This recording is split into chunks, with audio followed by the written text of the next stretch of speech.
4 साल 4 दिन करी नौकरिया बन के दबंग घूमे लागी बहरिया। सुन ले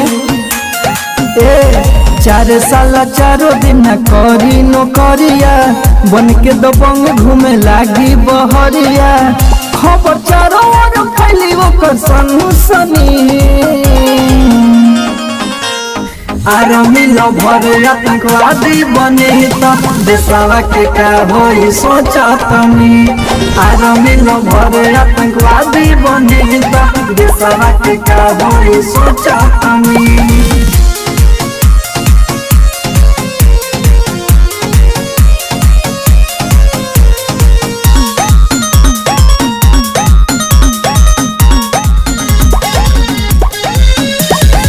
पावर में आके बन जहनी पापी तनी सारा खयाल हो। बेरोजगारी बढ़े जदी लागी केहू चली गलत चाल हो। सुनल पावर में आके बन जहनी पापी तनी सारा खयाल हो। बेरोजगारी बढ़े जदी लागी केहू चली गलत चाल। सुन सुनाई दी है खन खनी। आर्मी लवर आतंकवादी बने तो देशवा के का होई सोचा तनी।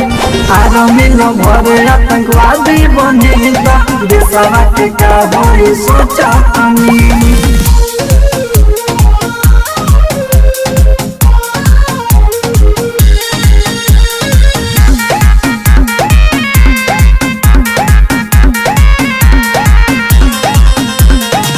सच बतिया कहत बानी ऐसन दिन आ जाई हो।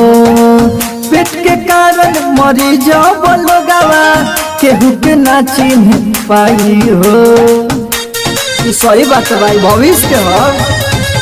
सच बतिया कहत बानी ऐसन दिन आ जाई हो।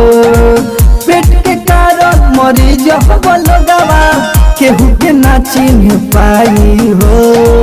भोला बबल मुरारी कहे बनन धनी। आर्मी लवर आतंकवादी बने तो देशवा के का होई सोचा तनी। आर्मी लवर आतंकवादी बने तो देशवा के का होई सोचा।